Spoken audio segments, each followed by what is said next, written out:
I'm Gavin Clark with the National Museum of Computing and Reading Museum, and we are interviewing former employees and customers of Digital Equipment Corporation as part of the 60th anniversary of DEC opening its first office in the UK.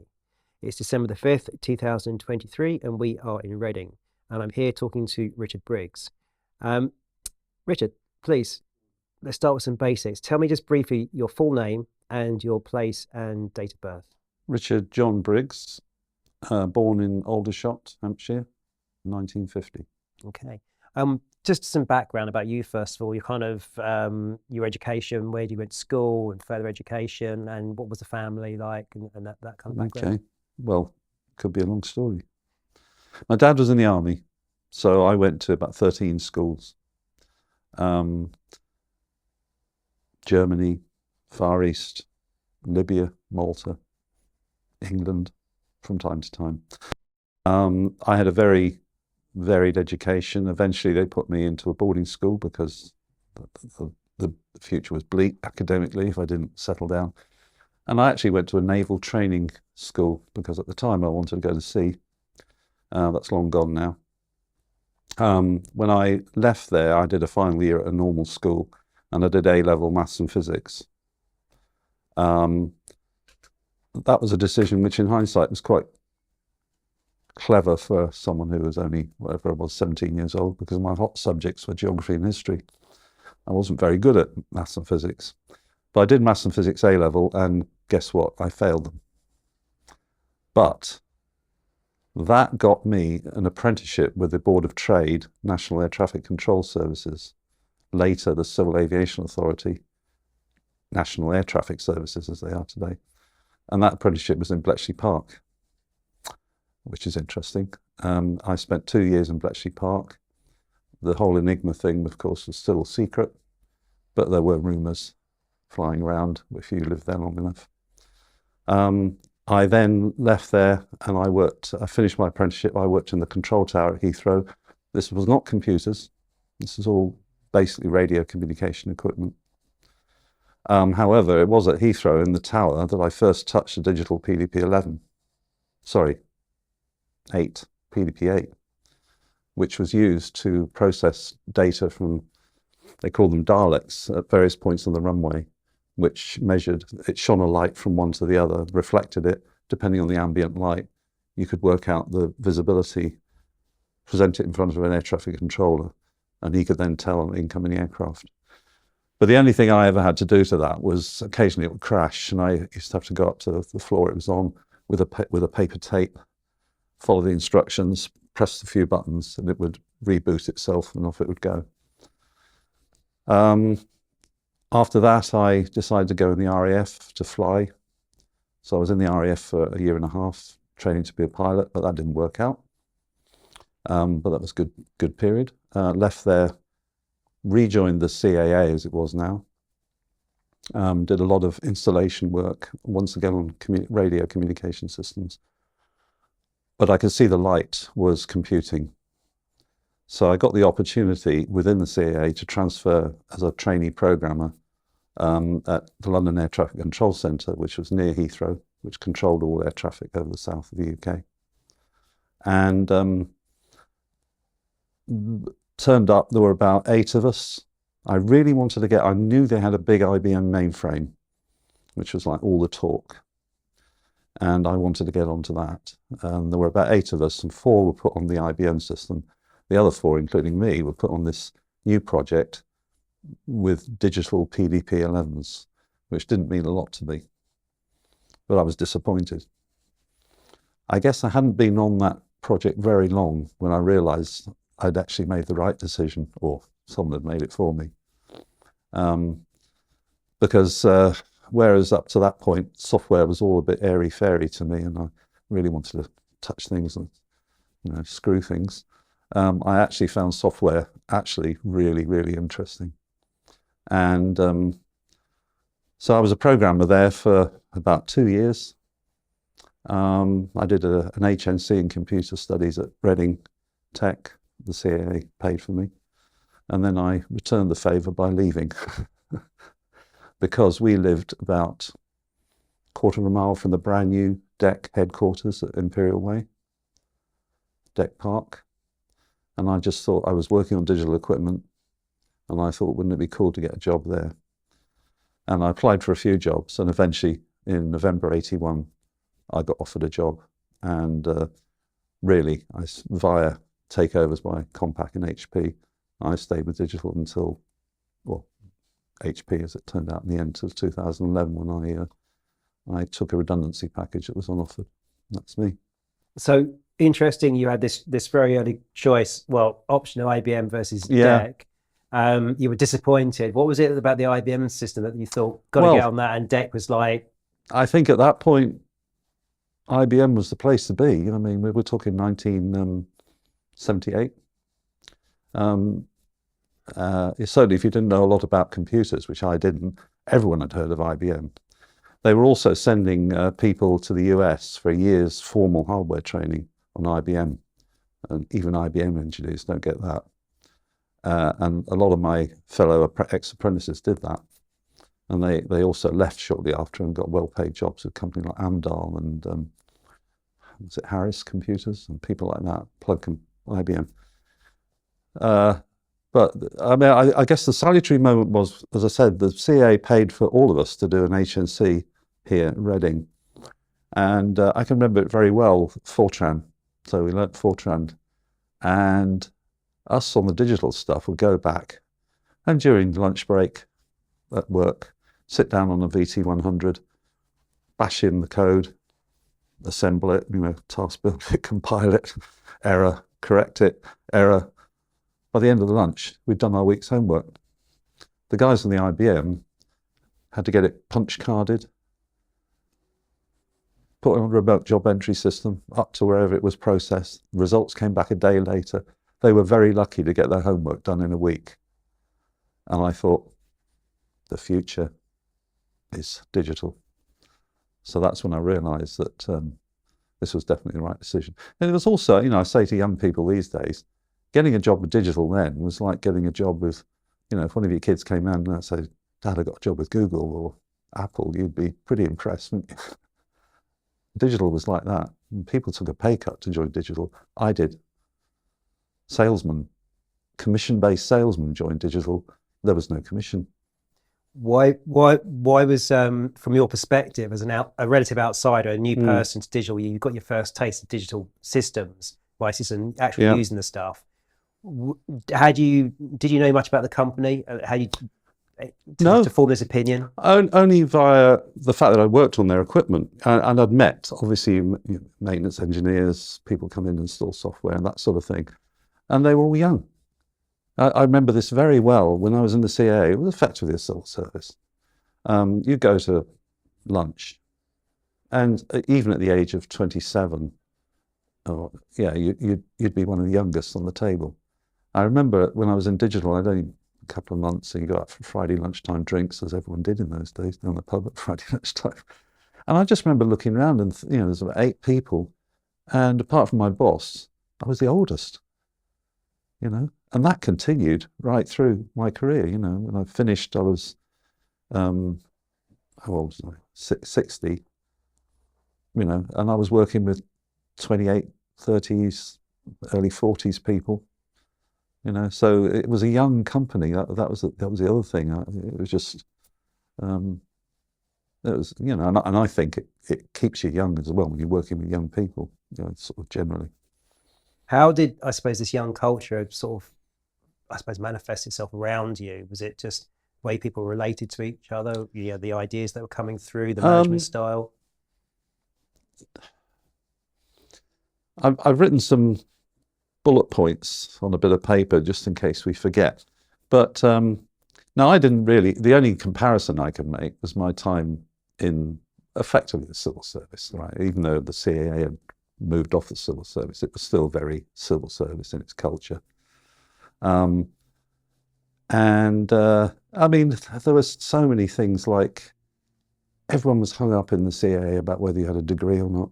They had on the door, if they had an office, the BSc, MSc, everything, business cards, a string of letters after the name. In digital, there was none of that. No, I never saw a business card with anyone's qualifications on it. Things like once again, in the CAA, there were car park slots for the senior managers. Never, I won't say digital as a whole, but certainly Digital UK, or Digital Equipment Company Limited, actually, was a subsidiary of Digital Equipment Corporation. Certainly here, things like that, which was like a breath of fresh air, you know.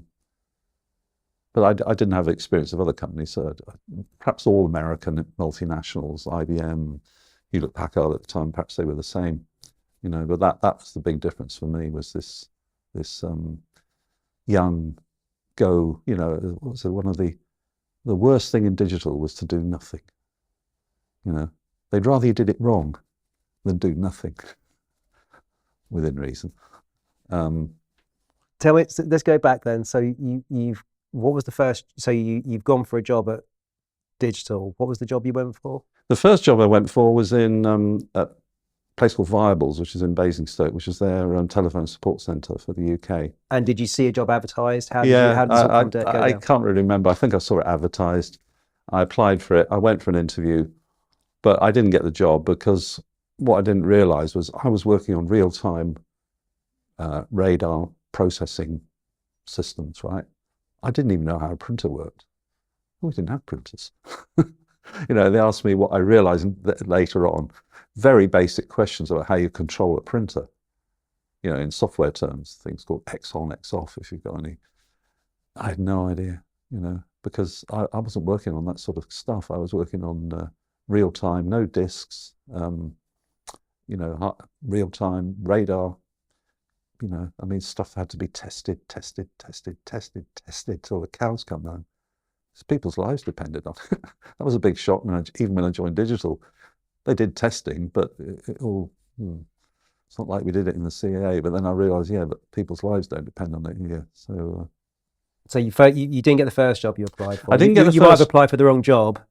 I basically applied for the wrong job based on your skills, yeah. But I didn't get that job. But what actually happened, they obviously, something impressed them about me, because they kept my name on their books. Because it must have been a few months later, I had a call. Would I like to go for an interview for a job at Digital?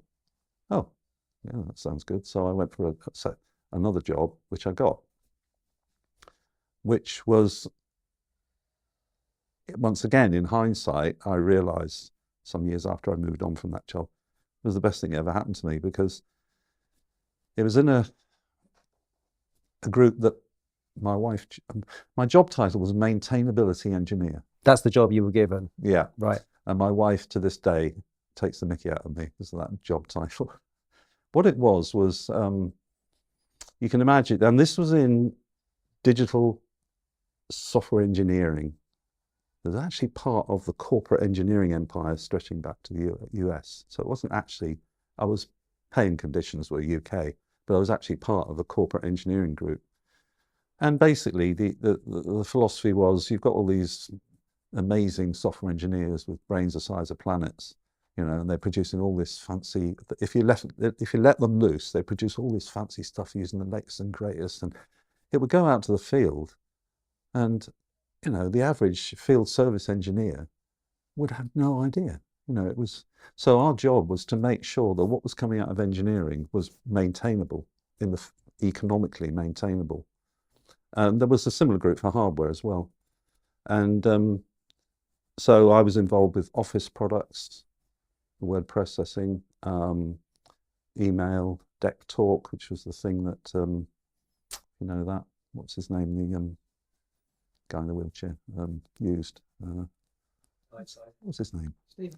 Stephen Hawking used that initially. I don't know if he used it all the time. So a load of products. They were engineered out of Reading in DEC Park, and there was a group there responsible for the maintainability of what was coming out. The great thing about this job was you'd be exposed to someone has a bright idea somewhere in the corporation. And there would be sort of like, can't remember what the document was, but there was a sort of I got a bright idea sort of thing, and it would circulate around, and you think, you didn't really have much input at that point, but you could monitor it, because the next thing that would happen would be some business. Is there a business for this thing if we were to build it, and the business requirements? And then we would start getting visibility of this, because that may impact how it should be maintained. And then you get on to market requirements and functional requirements, and then, you know, the technical design, the actual production of the software, the testing of it, right through even till after it's shipped, and measuring how it actually was doing in the field in terms of being maintained. So, but when I moved, I did a bit of programming there, but it wasn't really part of the job. So how would you do your job? So how would you would evaluate ideas or new technologies? You would typically have review sign off on all specifications associated with that future product, ranging from the business requirements. We didn't really have a lot to add there, you know, but you could start to think, well, if this goes forward, this is going to be shipping into a very non-technical customer base. Therefore, and they're saying, you know, it has to be installable by the customer who won't have any technical knowledge. Therefore, with a maintainability hat on, you just started thinking along these lines. And then, you know, as the thing developed into, you know, the various levels of specification, you know, the next one, the obvious one, was a functional specification. What's it actually going to do? You know, and then you could formulate your own thinking and sign it off. But it's generally, when it really got interesting from a direct point of view, when it got down to the design of the product and how it was going to be packaged, even things like labeling and language, you know, if it was going to be shipped abroad. But the great thing about it, I moved on from that after 3 years. Didn't you mention something about products were the language issue, that they were going to markets where they weren't speaking the language, the documentation was written in? Well, yeah, that's one of the things that caused me to move on. Because I remember it very well. PCs came out, and Digital had a load of PCs. And one of the things, they set up a group in Reading to, no, it wasn't PCs. That basically anyone who worked for Digital had to be able to speak English. But there were exceptions, and they were called terminal engineers. These were people who fixed keyboards and VT100s. They didn't have to speak it if they were in France or Germany or wherever. And but everyone else had to speak English, so there was never any requirement to translate documentation for, you know, VAX VMS or PDP-11s or stuff like that. But when the PC came out, they decided these were going to be maintained in the field by terminal engineers. And we sort of cried, well, hold on, none of them can speak English, so you need to produce documentation in French, you know, about 9 languages. And there was this big sort of debate going on at high level about whether and eventually Digital decided it wasn't going to do that. And I remember thinking, that's such a clear-cut case of something costing more to maintain. And I then, this was probably, what, late 80s? And I thought, if ever the hammer comes down and redundancies start coming in, I've got a feeling this group we're in is going to be one of the first in line. I think it's more, I began to realize it was more of a figurehead type thing. And so that's when I started thinking about the future, and that caused me to move into a different job within the company. Just finish on the PC. Was there any blowback on that decision to have the PC? Because we know the PC business didn't do terribly well ultimately. No, no, I not that I was aware of. I mean, I was probably too low level if there was any blowback. But yeah, but there were other things, like I remember it very well. They set up an organization called Digital Classified Software. This was all for third-party software that ran on our PCs. And we had a catalog, and it would all be approved by Digital and stuff like that. And I was a part of the group that was evaluating a lot of this software, and most of it failed. You know, the stringent criteria that Digital laid down for this software to run on their PCs. And I remember at the time seeing an Apple equivalent, and I always remember their catalog, very glossy, very thick. And it simply said, Apple believes this software will run on their platforms. but don't come crying to us if it doesn't, which is the model we have today. You don't, if you, I don't know, if Adobe packs up on your PC, you don't complain to Microsoft, do you? You go, but digital was, in my view, still in its sort of VAX, PDP, commercial computing, where indeed the customer did expect you to carry the CAN for everything. And I think that's one of the reasons why. So the result was our third-party catalogue was that thick. Yeah, but at least the stuff in it we guaranteed would work, and we would carry the CAN if it didn't. Why was that important to guarantee that for customers? I think it was a legacy of where we'd come from. Because if you were shipping VAX VMS, you'd have your own database products, proprietary database products, for example, email products, stuff like Office, and you would commit to the customer that they would work, and if they didn't, we would fix it. So I think when we started to bring third-party products on for the PCs, that mentality was still there, but the world had moved on. But it was important, it seems, to have had this level of workability. I mean, we've heard that hardware would fail at some point and software will fail.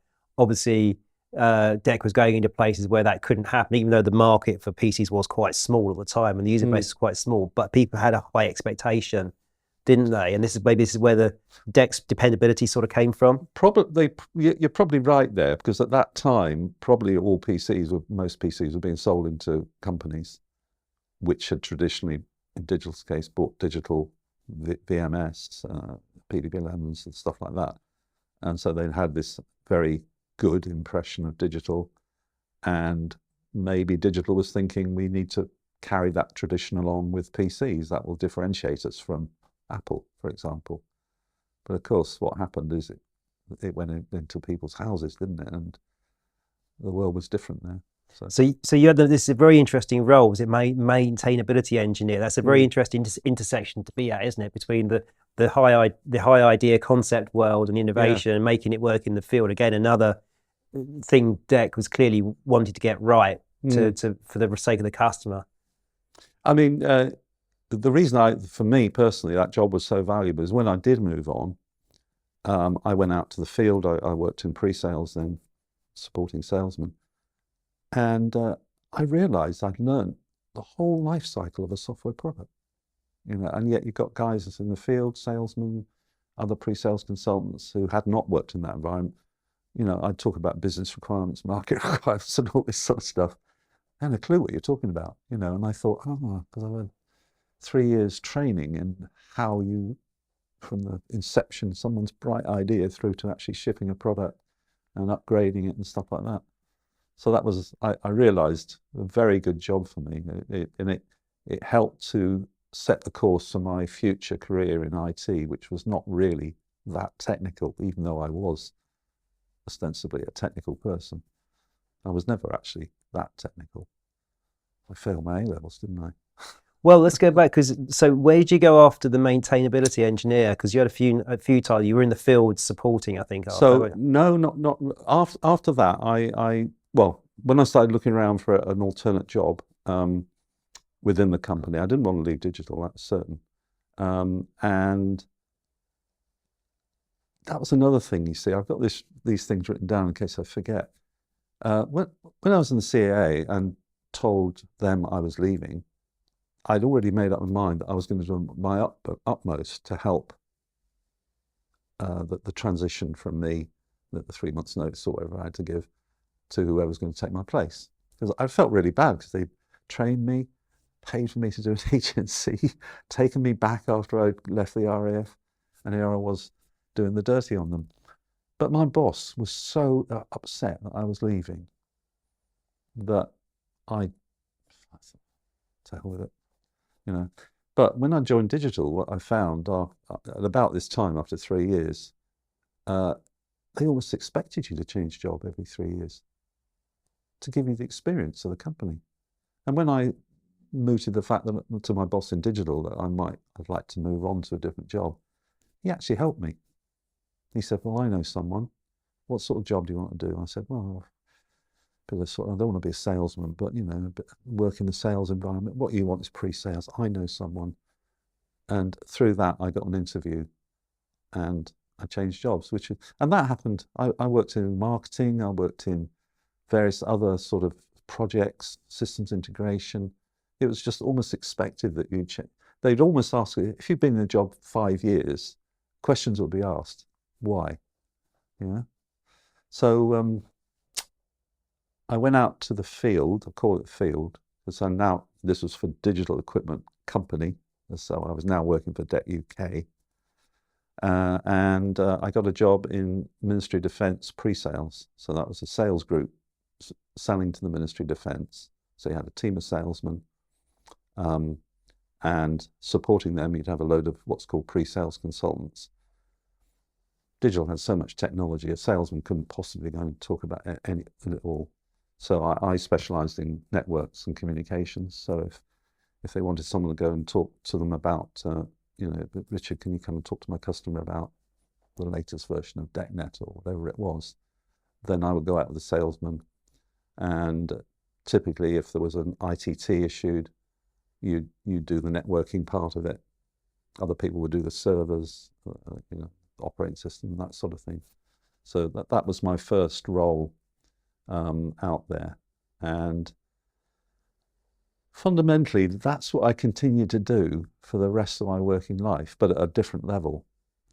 So whereas initially I was like the networking person on a bid, say, eventually I became the design authority for the bid. So you'd have a salesman, a bid manager, which is a project manager to manage the whole thing, finances and everything, and the design authority who would lead maybe 6 or 8 specialists in their areas. And that's what I eventually found myself doing, just gradually working my way up as I got more experience. And that was a good job for me because, as I said, I wasn't that technical, and it was all about understanding customers' requirements. I remember the sort of scenario would happen. You'd be speaking to a customer and they say, I'd really like to speak to one of your engineers about product X. Okay, so you really want to speak to an engineer. So we get an engineer in, and I can see myself now, there'll be 3 customers sitting there, the engineer here, me here, just like we are now really. And the engineer would just be talking away gobbledygook. And I'd look at these customers and, they were senior IT people, but it was, and I remember, used to sort of, hold on, John, because I knew enough about what he was talking about to be able to translate almost. I say, are you actually saying that if A equals B, then C equals D? Yes, Richard. Ah, thank you. I would act as this go-between. It was because I knew enough technically to understand what they were talking about. Well, I wasn't the expert by any means on what they were talking about. And that was a niche, I think. Probably since I retired, I realised that was my niche. And it's interesting that we hear about, to kind of pick up on your experience, we hear a lot about DEC granting, there's kind of the DEC way, which I don't know if you're aware of this conversation about, like, there was a sense of people had a huge degree of latitude, a huge degree of autonomy, freedom. Yes. You weren't told what to do, but a goal would be set out. I mean, did this work? Did you feel this? Did we say that work, they translated to you? It's funny you should say that, one of the points though. I was never apart from once, and that was in my last days, by this time HP had taken over, I was never ever told to do anything in digital. How did it work? You would be asked in a very pointed manner. Would it be possible, Richard, if by next Friday you could do X, Y, Z? You knew that was they want me to do that. But I was never actually told, straight in an aggressive way. And the one time it did happen was like 25 years after I'd been in the company. By this time I was in HP. And I remember registering the fact I'd just been ordered to do something. It was a big shock. That was that culture. People said working for digital was like working on a university campus. It was very casual. I'm not saying it all. I mean, they expect you to do the job. So no one monitored your timekeeping, whether you were in at 1 minute past 9 or not.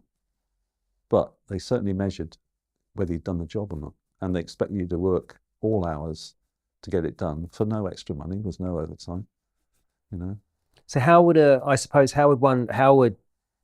goals were set? How would you be a direction be set out, and how would you get there? Would you do it on your own initiative? Would it be targets and figures to reach, or how would, given there's no one told you what to do? Or well, we had to book our, I mean, sales I was never a salesman, right? I worked in a sales environment, and no doubt salesmen did have very rigid goals, which at the end of the year, not when they made the sale, would be taken into account when they had a salary review. For me, it was, you had to record your time against an approved code. So if you worked on a bid, the bid manager would sort out a code, and everyone working on it would be given a code. And every week you'd have to log your hours for the week and say what code you were logging those hours to.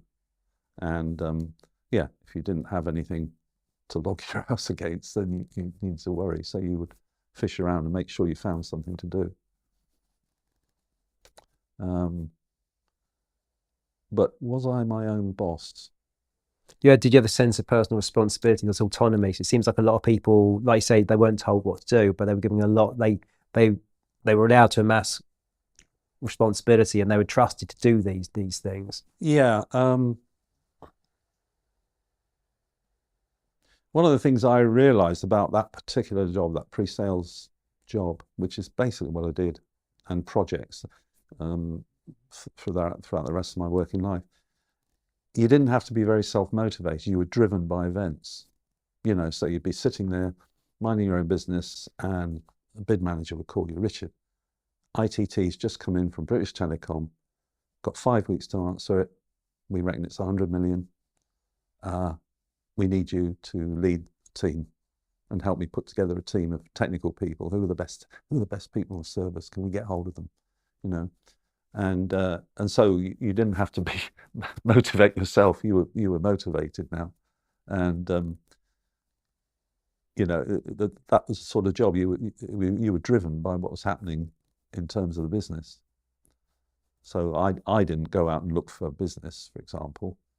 That was the salesman's job. But as soon as he spotted an opportunity, he would be likely to call me in just to verify it. Is this a good deal technically? Can we do it? Have we got the products?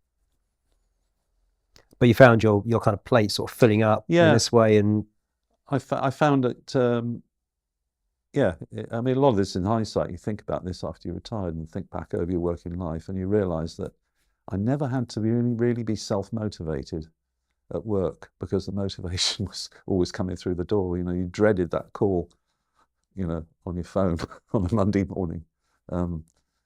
Especially, the last 3 years, I took an international job, same job basically, and yeah, you just get a call on a Monday morning of some foreign accent. Richard, can you come to Turkey? When? Tomorrow? Why? We've got to get a bid in to some Turkish telecoms company, and we've got 10 days to do it. And so you get on a plane and off you go, and then you get really into it. And was this kind of an exciting environment to work in, or like a very tense environment to work in? No, it was. It had its moments. There's no question. I mean, some very stressful bids and projects I worked on. But mostly I enjoyed it. Yeah. One of the things I remember, I've written my own autobiography for the family, because I've had an interesting life, army life, RAF, naval school I went to, which was an anomaly. And when you write things down, a lot of things about yourself come very clear. And one of the things I'd often thought, why didn't I sort of rise up to the dizzy heights of, sort of director level? Why didn't I never aspire to even do that? I obviously haven't got any ambition. And then I was writing this down, these thoughts, and I thought, I did have ambition, but not as you know it. My ambition was to enjoy my work. And that's why when I was in this pre-sales job, I can remember various managers I had, wondering why I wasn't considering moving into sales. It was like a training ground to work in sales or project management. And I remember thinking, because I don't think I'd be very good at either.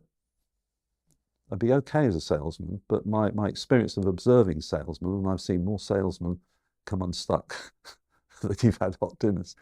My experience as salesman was, it's no good being average. You've got to be good if you're going to hold down your job. And I knew that I wasn't good enough. I was too soft really to really hold a sales job down. Project management, I'm very good at managing things. However, in an environment like that, project management includes finance. And if there's one thing that turns me off completely, it's anything to do with money. So I didn't make either of those moves. I just stayed in a job that I enjoyed. It had its moments, but my compromise was I had to go up a few levels to earn a good salary. So I made that compromise. Well, go up to that. I know the higher you go, the more crap you get, but I'm willing to take that much for that much money. So you found a level that was good for you within DEC. Yeah. I noticed you said that it's interesting, and you work with lots of different types of people. You said that you'd left school with just the 6 O-levels, but in the 29 years at DEC, didn't feel that didn't hold you back in any way. It did not. That's the great thing. I don't think anyone cared. They probably didn't even look at your quality. It may have been different if I'd gone into pure engineering. Yeah. But in the environment I was in, they really didn't. I suspect to get the job, they looked long and hard at my fortune. I suspect that HNC I got probably helped me. But once you got the job, it was what you did from there that counted. It's like I told my daughters, get your degree and you'll go in there. But where you go from there, there's nothing to do with your degree. It's your personality and your drive and enthusiasm. What kind of people, what kind of backgrounds were you working with from what sort of educational levels and tiers? Mostly graduate people, mostly graduates. And that's, which once again is a great thing about digital. It never mattered. Yeah, did I actually know whether someone was a graduate? No, I didn't. But if I thought long and hard about it, I thought, yeah, they probably got not necessarily in computing either. It might be one of the things about the environment I worked in. They would recruit people with degrees in anything. Their logic was, if you've got a degree in archaeology, that says you're a certain type of person, able to pick up things. Obviously, if you're going to be a software engineer or something, archaeology isn't going to help you there. But yeah, it was. I never ever. I mean, I got up to as senior as you could get in the job title. I was, without moving out of that job into sales or something. Do you think that? DEC is quite known for having this quite supportive culture of its staff. And you mentioned management always kind of looking out for you. If you're still in the same job within 3 years' time, did you see other colleagues getting kind of like sort of supported in this kind of way as well, or moved on in this kind of paternal kind of way? It wasn't. I wouldn't overplay that. It wasn't paternal. It wasn't like, but probably in your annual review, your manager would say, "So, where do you see yourself in a year's time, Richard?" Or whoever it was, and then there might be a discussion. Well, have you ever thought moving into? Well, I can remember it. My manager saying those very words about, "Have you ever thought about moving into sales?" You've been working with salesmen now for 2 or 3 years. You've got lots of experience of working with customers. You've just never carried the can for, or project management. So there was always this, this sort of expectation that you would move on to something new and broaden your horizons, really. And you mentioned the work, your work led you to working in telecoms, especially. Now, this is at the sort of this is at the early days of the web and the internet, isn't it? Anyway, so what were you involved in there? How some projects you were working on? Well, I don't know if I told you on the Zoom call, but I had my wife to thank for this. So what kept me in a job? I never lost my job. I survived the takeover by Compaq. In fact, I didn't just survive it. It just didn't happen as far as I was concerned. I survived the takeover of HP because I was working in telecoms. So we go back to 1993 and I got hold of a floppy disk. I had a work laptop and I plugged it into my 9600 phone line and followed the instructions, and there were 6 websites that you could access, one of which was a Sydney Botanical Gardens. This was at home, and I double click on an image and it will get bigger. Click, and this kookaburra image sort of boom, comes up. Staggering, all the way from Australia. And I called my wife in and said, sit here. No work computers, no nothing. Anyone with a laptop can do this. And I demonstrated it, and watch what happens when I click that. Comes up, and she said, and I quote, she said, it's a bit slow. And I said, a bit slow? That's just copied 36,000 bytes of information across the world. And as these words came out of my mouth, I thought, God, she's right. That's bugger all use to anyone. And when I went in on Monday, I had a choice of working on a bid for GlaxoSmithKline or a year's on the job. They sold me into a startup telecoms company called Energis, which was an offshoot of the electricity board. And I thought, that's the place to be, telecoms. So I took that opportunity, and that was it. I stayed in telecoms. That was 93. And I was still in telecoms when I finished work in 2011. When Compaq took us over, I heard this happened at a senior management meeting. Compaq senior management toured around. And so, what's all this OSS, BSS? That's Operation Support. This is slang for telecoms. So it was explained what it was. Do they sell PCs? No. Yeah. Laptops? No. Do they make money? Yeah, last year they made $500 million, whatever it was. Okay, carry on. Next. And that was it for Compaq. Never touched us. HP was a bit like coming home, culturally. It was like a relief, because we were only Compaq for about 3 years, I think. When HP took us over, it was like coming home. It was almost like DEC. Not quite, but almost. But they didn't really have any presence in this area digital had worked in telecoms. So once again, we just carried on as normal. So can you tell us about some of the because DEC was obviously quite important in the early days of telecoms, and they had representation, I think, on ICANN and other boards, and this equipment was running the internet. How were you kind of involved in it? Were you involved in some of those projects? The first project I worked on, I literally worked on site in Energis in Southwark in London, and that was. Do you realise I can't actually remember what I did there, but it was basically one of the team. I was basically sold in as a contractor, really. That's what it was. But it gave me the opportunity to learn telecoms. What Digital developed was a product called TMIT, Telecommunications Management Information Platform. And it was a core piece of software where you had what they called access modules, which interface to things, presentation modules, which presented things, and data, I can't remember what they're called now, data module that store the data. So, for example, you could use it to bring up alarms from your network, process them, do clever things with them, present them, and monitor alarms or performance figures, or you could use it for anything. But the great thing about it was highly scalable. You could daisy chain these things together, and create an enormously scalable management solution, which you couldn't do with standard off-the-shelf data management. These were monitoring things like SCH, PDH networks, ATM, frame relay, all this sort of stuff. So these are big networks. He's managing. These are big networks. This is the real bread and butter of the internet. Yeah. So probably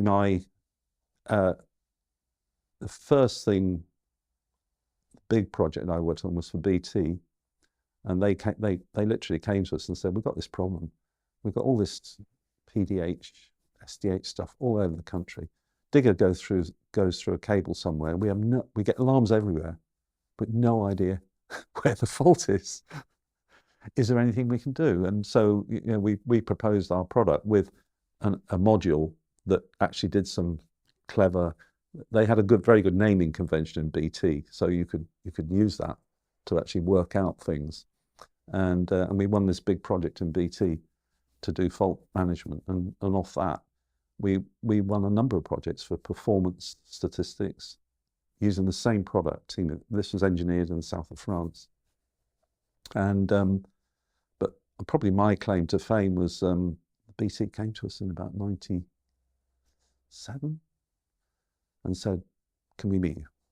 Yes, okay. So a crowd of us got together, and they said, "Right, we've got this problem. We've got this new technology coming along called ADSL, and currently it's all about telephone lines and provisioning of. Currently, it takes us 6 weeks to provision a new phone, and it did. I remember we moved in our house in 93. 93? Yeah, I lost that. No, the house before, 84. It's 6 weeks before we had a phone, right? And they told us this has to be automated. Can you help us? We of course said yes. I remember when they left, we all, what the hell's ADSL? It's broadband to you and I.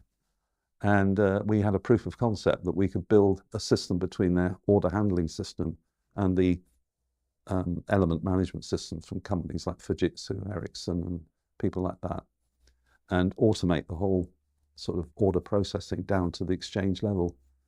We did a proof of concept, and they were happy with that.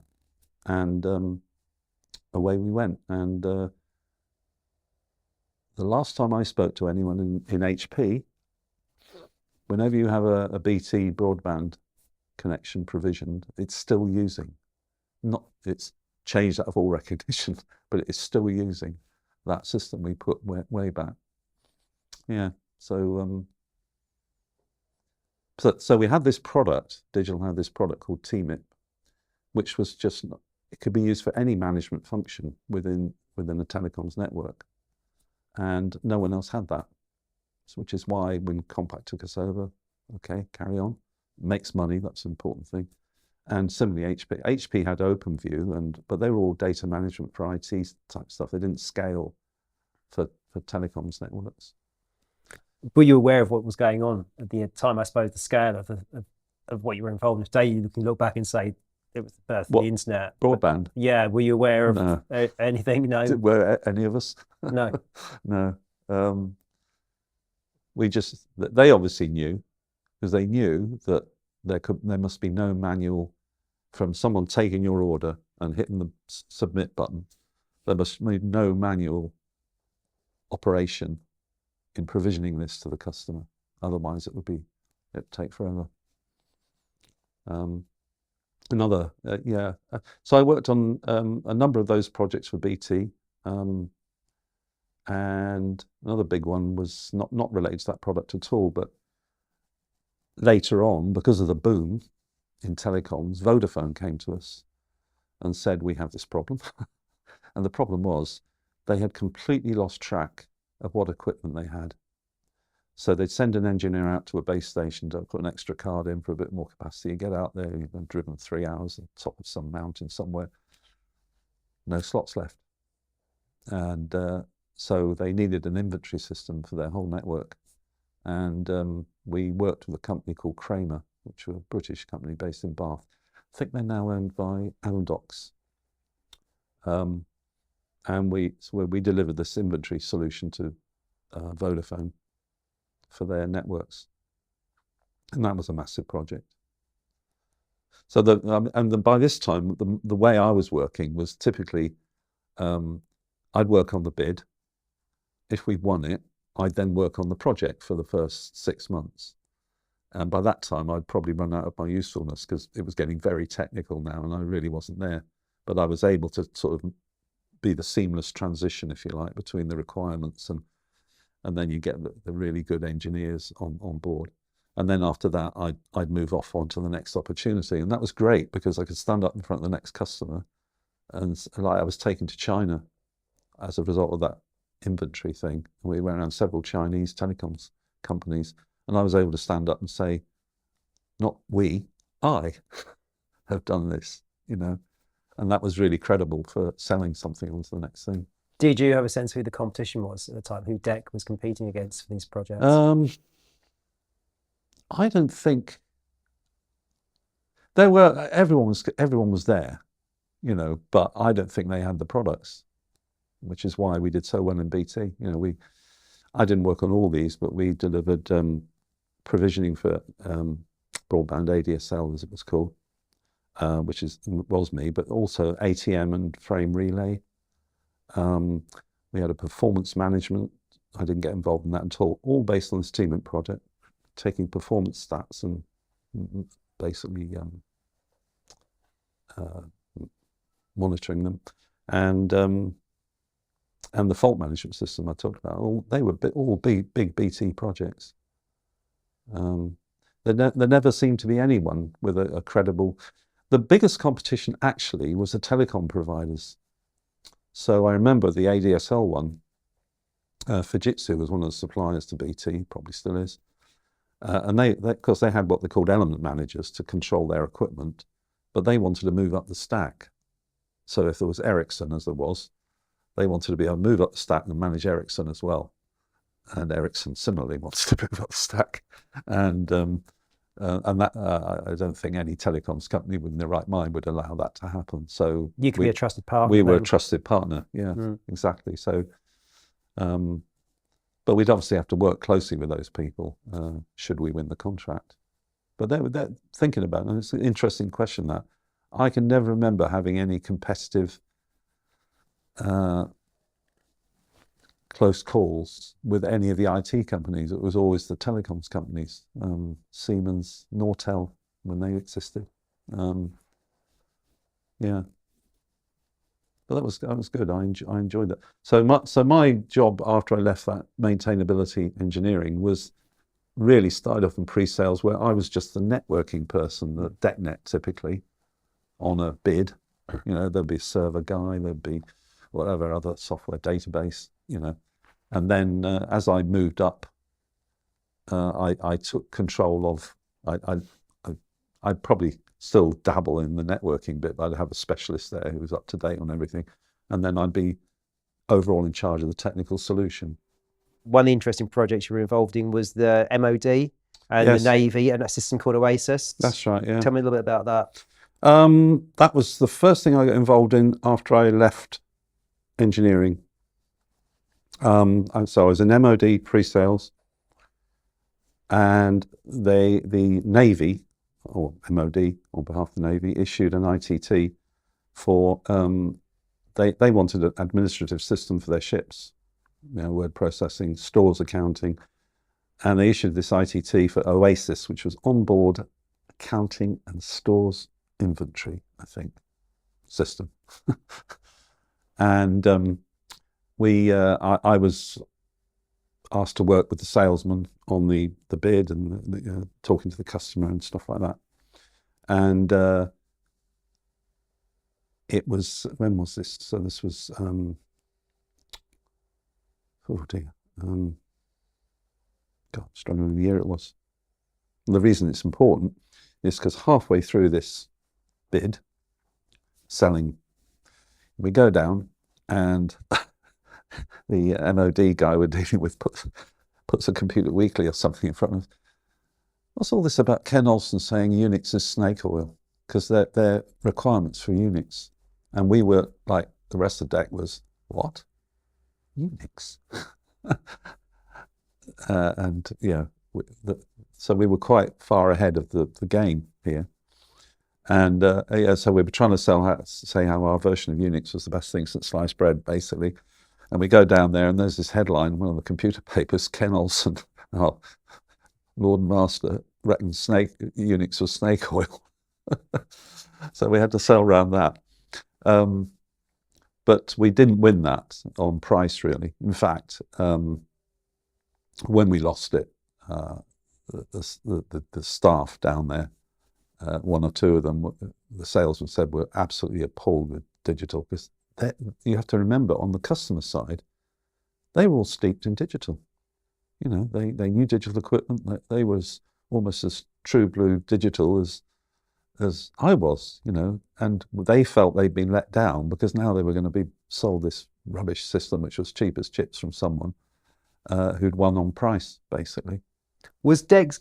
This is an interesting time for DEC because there's the rise of the personal computer. Yeah. You know, Ken's saying this about Unix, which we all know became Linux, and we all know how that ended up. That it's now starting to kind of slightly become out of sync with the customers, where the customer is.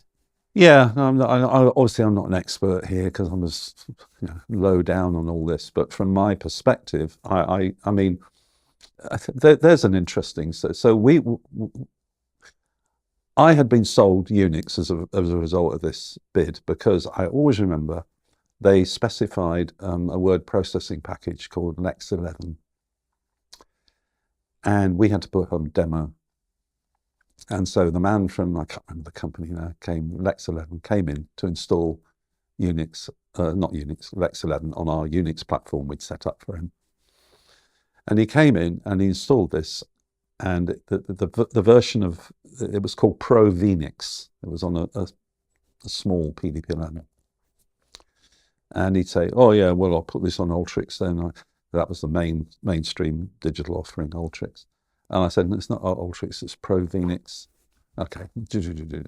20 minutes later, he walked out. It's all working, and his final comments was, he was still talking about Ultrix, and I realised that this guy had come in, installed a product on a hardware platform he'd never seen before, on an operating system he didn't even know the name of, and it worked.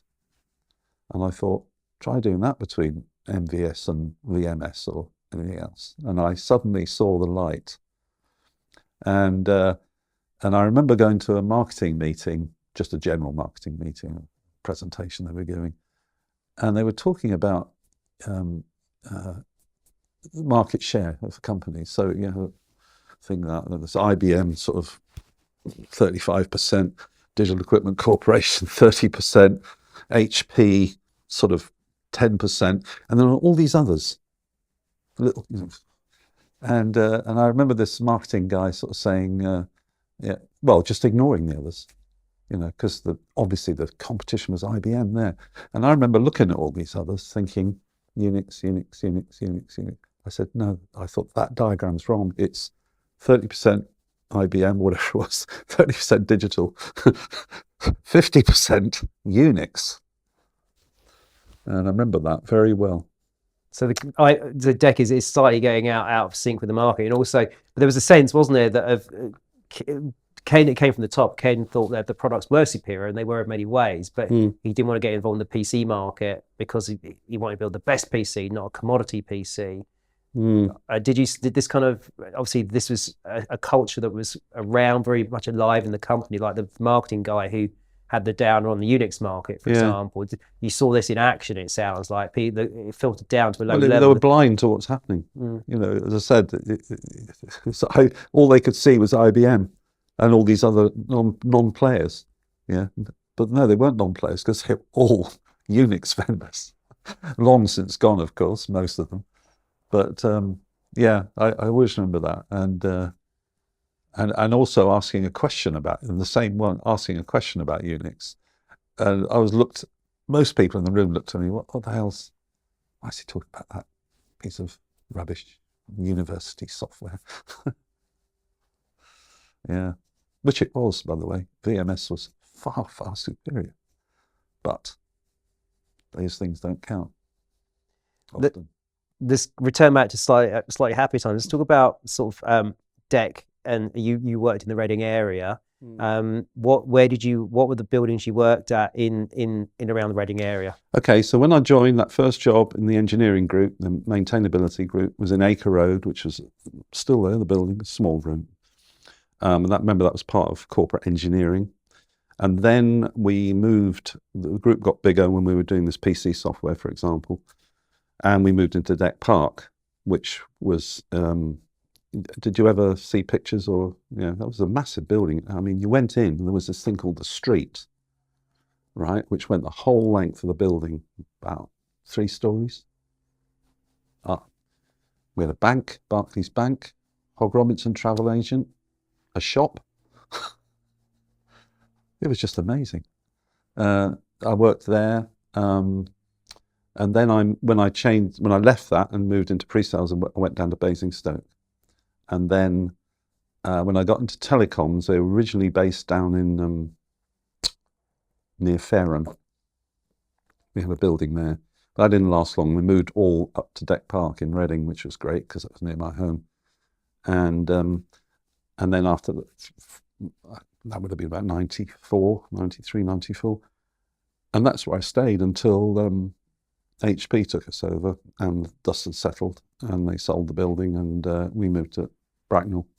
What was the campus like? You described it physically. Was there what was the atmosphere like on campus? Vibrant, energetic? Oh, you mentioned the corridor. What was the how big was the importance of the corridor? It was massive. I mean, it was a street. I mean, you could have driven cars left and right down it. And it had a bank, it had a shop, for your milk, just a little shop for that, all that sort of stuff. A travel agent, Hogg Robinson, so if you were going, that was mainly for business travel, of course, but you could go and book your own holiday there. It had coffee tables set down there. There was, at one point we had a external, what was it, those coffee vendors, I've seen them at Reading Station, begins with an A. We had them in the street. You had to pay for it, but it was very cheap, it was just like, I've never been to university, but people said it was like being on a university campus, and it was. It was a great environment to work in. Don't think I appreciated it at the time, but maybe I did. Because I remember many times sitting there thinking, my God, think where I used to work at London Air Traffic Control Centre. It was like another world. What was it?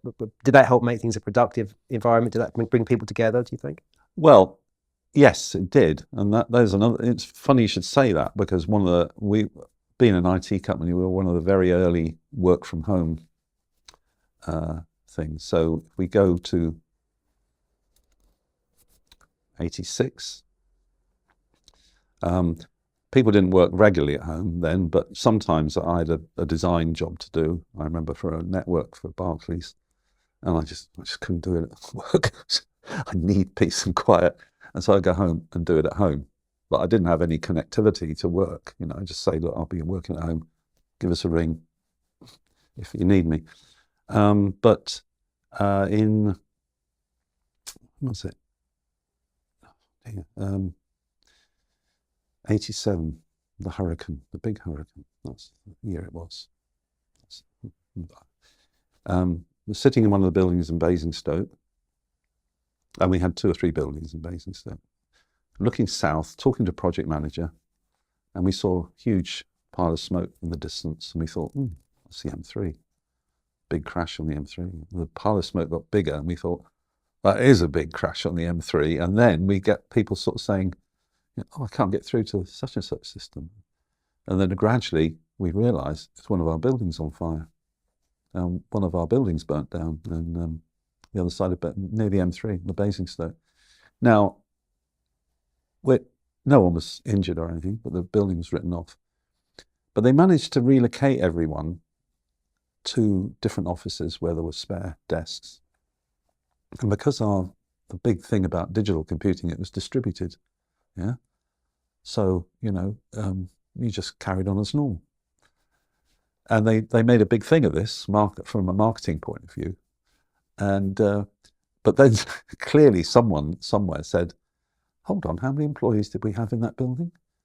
500. So we managed to sit them all in desks around Reading and Basingstoke the next day almost. Yes. And how much is office space, a square foot? And this was all empty. And that's when things changed. They started introducing desk sharing. So you no longer had your own desk. You came in with your laptop, you found a desk, you plugged it in. Everything worked. And then increasingly working from home became the norm. But in my view, that had, and still does, this is what I have a big issue with, is it kills team spirit. Because I can remember working on a particular thing in Basingstoke, and I was working all hours, and I was having to ring up my wife at 5 o'clock and say, sorry dear, I won't be home for dinner, 11. there was a few sense of humour losses there. And I can remember, on a bad time thinking, why the hell am I doing this for the company? I didn't get a particularly good pay rise this year. And then I realised I wasn't doing it for the company at all. I was doing it for the team I was in. I didn't, but maybe 8 of us working on this.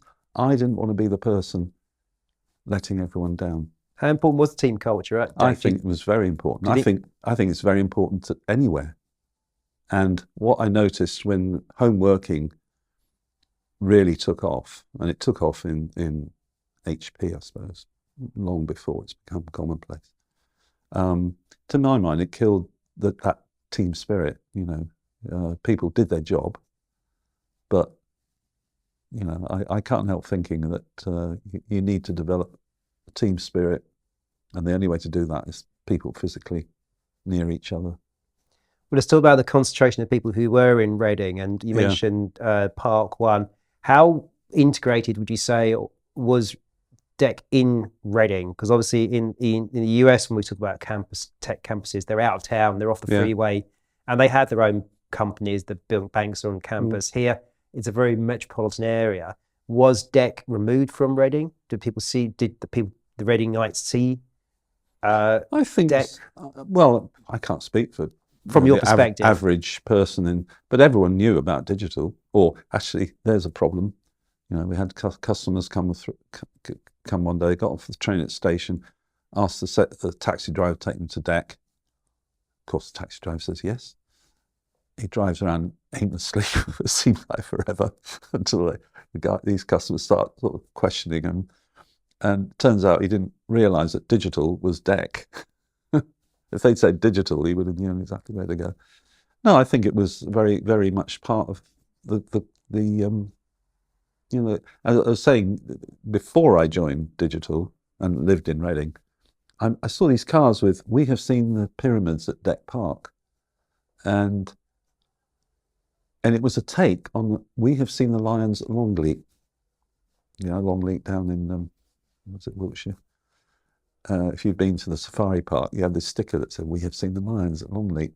This one's, "We have seen the pyramids." As DEC Park was a series of pyramids, the roof, and they had a massive, when it had opened, they'd had a massive open day for the whole public.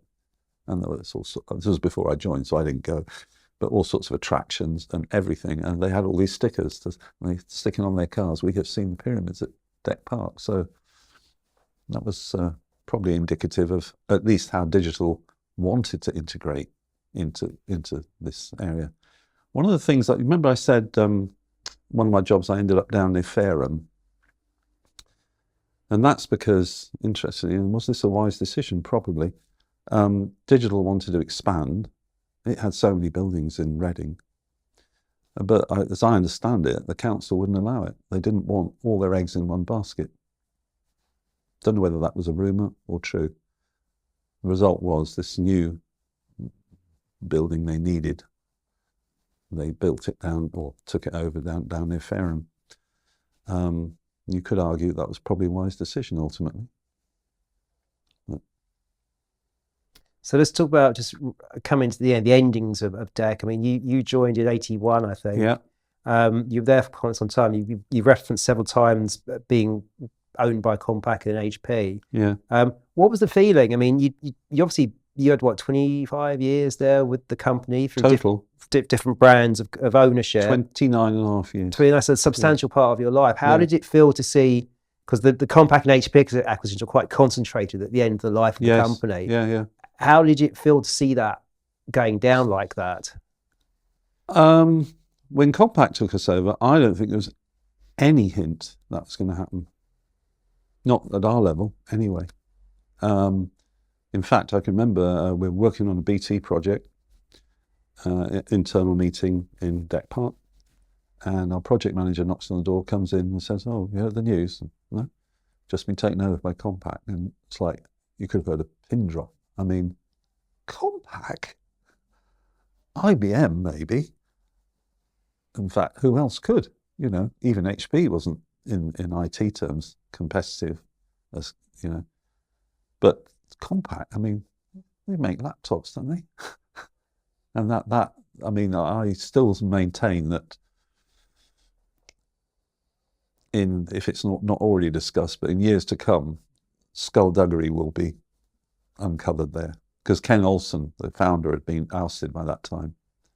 And for a company like Compaq to take over digital. Was it seen why? Because they were a PC company versus the big systems company, I've seen as being the upstart? But I don't think, I mean, this was really before the days when everyone was having their own laptop and stuff at home, so they weren't huge. I mean, the HP takeover of Compaq, well, there you go. How come Compaq only lasted, whatever it was, 3 years before they themselves were taken over with digital? So there was a sense of shock at the Compaq acquisition. Oh, that was a big shock. Nobody saw it coming. Never. Well, not at our level. We didn't. No, not at all. Did you sense change was coming in any way by this point? Trouble in the works?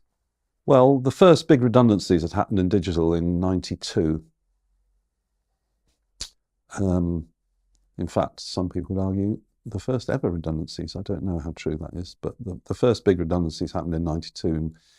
And in fact, yes, what I forgot to say, I did a spell in marketing. Same job, technical support to a marketing manager. And I was in marketing when the big axe fell, the first big axe, and they got rid of half the marketing people. And then I was called into an office and asked if I'd take over the marketing job for the product I'd been working with. Of course, I said yes. And I went back to my, what? I've got no marketing experience, no qualifications, nothing. All they see me as, I'm obviously cheaper than the guy they've got rid of. So having said yes, I then had a word with people I knew down in Basingstoke, and I got a job back doing real work. So that was weird. That was. But that was the first big redundancies that came with digital. And were they a shock? Because obviously digital for years have resisted redundancies, hadn't it? Yeah. I guess it was a shock.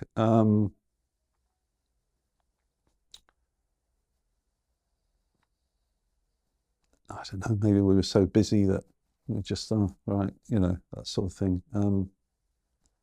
So I always remember getting a massive pay rise because the first redundancies were voluntary, and the job market had been pretty bad up to around that point. And I think when this voluntary thing came up, people started looking around, and surprise, they could get more money elsewhere, and so they were volunteering left. I didn't want to leave for various reasons, of kids and everything like that, security, and it was really bad because you had all these people on the photocopiers photocopying their CVs for jobs, and suddenly a load of us got a massive pay rise, like 12% pay rise, and obviously the company was really panicking that they'd lose so many people if they didn't do something. So but that was the first redundancies. There's a story, once again, I don't know how true this is, but being French, it sounds right. They put a voluntary scheme out in digital France. And what they hadn't realised was the French unions negotiators, whereas if you volunteered for redundancy, you had to be accepted. Whereas here, you volunteered and they just get rid of all the crap. But people were still leaving anyway because they found there was a lot more money. But in France, people, virtually everyone volunteered, and they had to be accepted. And the powers that be hadn't realised that. So you stayed on. You got a massive pay bump as a result, strangely enough. Yep. And then that's after this Compaq acquisition happens after that. After that, yeah. So that would have happened about 93, and I think the Compaq thing happened about 98. Yeah. Yeah. So I guess probably in that 5-year period, the good times were over.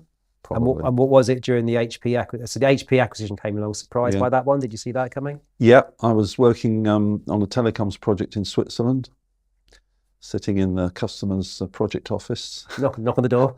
And the competition was for this, because it was more of a data comms project. Competition was HP OpenView. Of course, we'd been telling the customer what a heap of rubbish HP OpenView was, couldn't do anything. And then someone came in one day and said, guess what? Been taken over by HP. Sort of. Right, now about HP OpenView. Yeah, that was a shock. Yeah, but it was like coming home. I remember it took about a year for the dust to settle. You know, I remember two colleagues and I were asked to go to this internal conference in Copenhagen for telecoms. So a lot of HP people there. And first thing I remember was we were treated like God. It was like, there's the 3 DEC digital compact people join.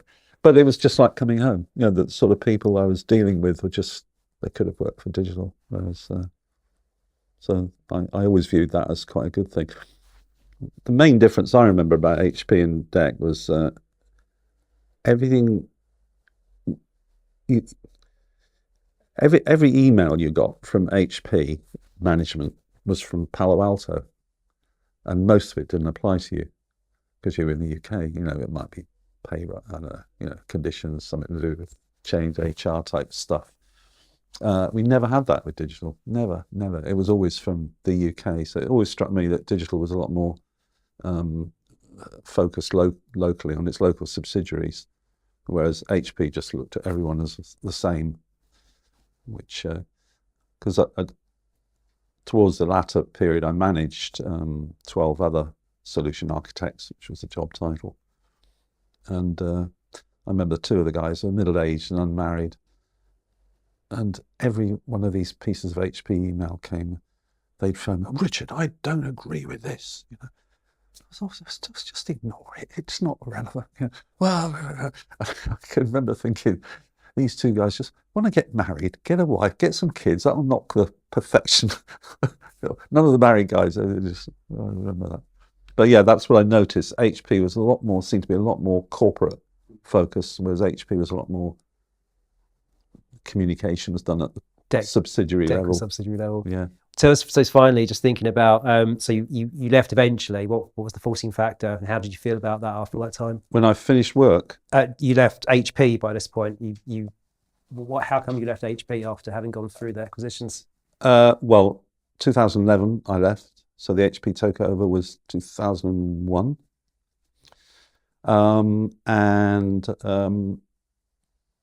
you know, you get talking to your mates, and we'd concluded if you wanted to get the redundancy terms for digital employees were very generous, especially if you'd been in before 1997.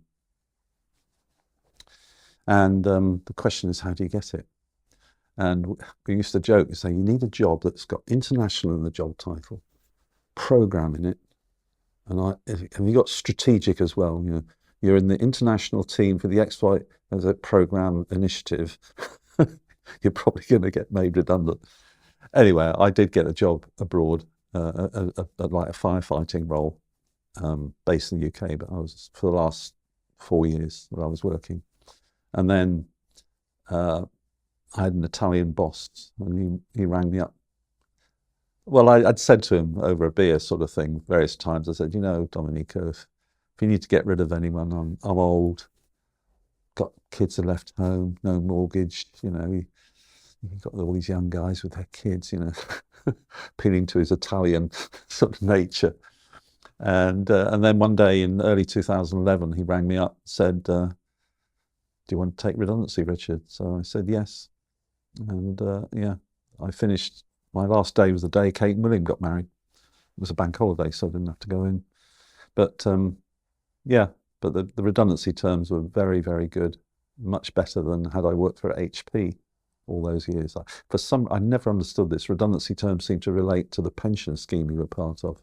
So the HP redundancy was good for DEC employees, I think you said. Yes, but of course it was based on the fact that a lot of my pension was tied up in digital pension schemes, not the latter years. That was HP. But yeah, I mean, it was, what was it? It was a month for every year's service, month salary for every year, plus 3 months if you didn't work your notice, plus 3 months because I always understood it was the law, but various things have happened lately in the press. But I understood that you could never make a person redundant. You make their job redundant, and then you give the opportunity to find a job in the company.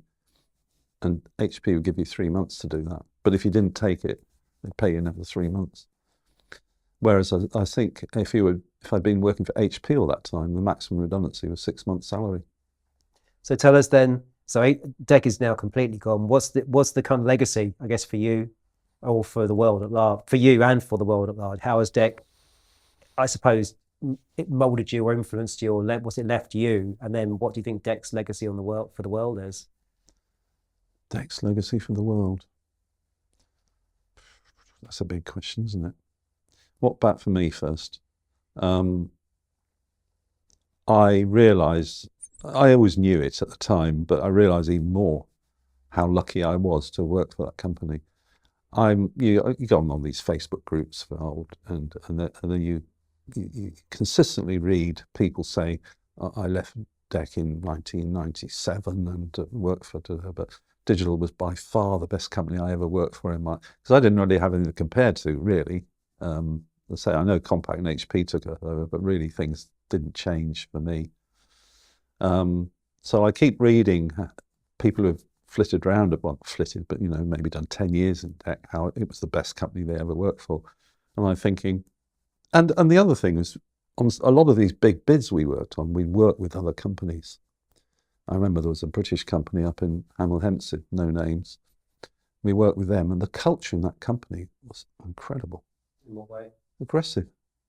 I mean, it's just, I remember the way they talked to each other, shouted at it. Just thought, I've never experienced that in Digital. Actually, it's funny because one day I'd gone up with a salesman to their offices, and he was driving. And we were due to go back, and he was meeting the MD of the company, who I didn't know from Adam. But he came out of this meeting room with them, and he says, "Oh, Richard, have you met," he was Scottish, this guy, "you met Jock," whatever his name was, McLeod. I said, "No." And this guy, I thought, you wouldn't want to meet him down a dark alley, would you? He looked a real thug. Obviously, he was, he's running a quite successful IT company. But I did think it's just an example of how culture starts at the top, doesn't it? The DEC culture. Ken Olsen was a Quaker. Customer meetings, we weren't allowed to offer alcohol. It could be there, wine on the side, but we weren't allowed to offer it because of a Quaker. The salesman lack of commission, I believe, was driven by his Quaker beliefs.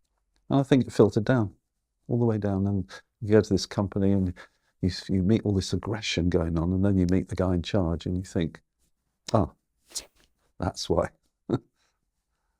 So that's a good observation. What do you think it's left? It's kind of influence on you as then. What's been the DEC's legacy to you? To me, just very thankful I work for DEC. Yeah, and Compaq and HP. I mean the whole thing really, the whole 29.5 years. Yeah, I really very lucky to have had that. Especially, I left school 6 O levels, 2 of which were bare passes. That's, how did I do that and never get made redundant? That's another thing, actually. How did I never get made redundant? Because I was a jack of all trades. I was never a master of any. So if you were the world's expert in a certain technology, and I saw it happen, and then that technology they weren't going to ship anymore, or whatever, product or whatever. The next thing you know, the team had gone. And you'd think, but that guy's brilliant. Why'd they get rid of him? And you just knew that at management level, the easy thing was just get rid of everyone associated with that product. They're not going to, whereas I never had that tag, because I always moved around, and not deliberately. I wasn't deliberately moving around at all. It's just the way I am, really. And what do you think DEC's long gone now? Does it have a legacy that's left the world, either culturally or in terms of its technology, or other factors? Or even Reading? Well, I like to think what's happening here is part of that legacy, isn't it? So am I right in saying Digital was the first, if certainly the most significant IT player to move into Reading? Before Microsoft, before Oracle. Who else came? Not IBM, notably.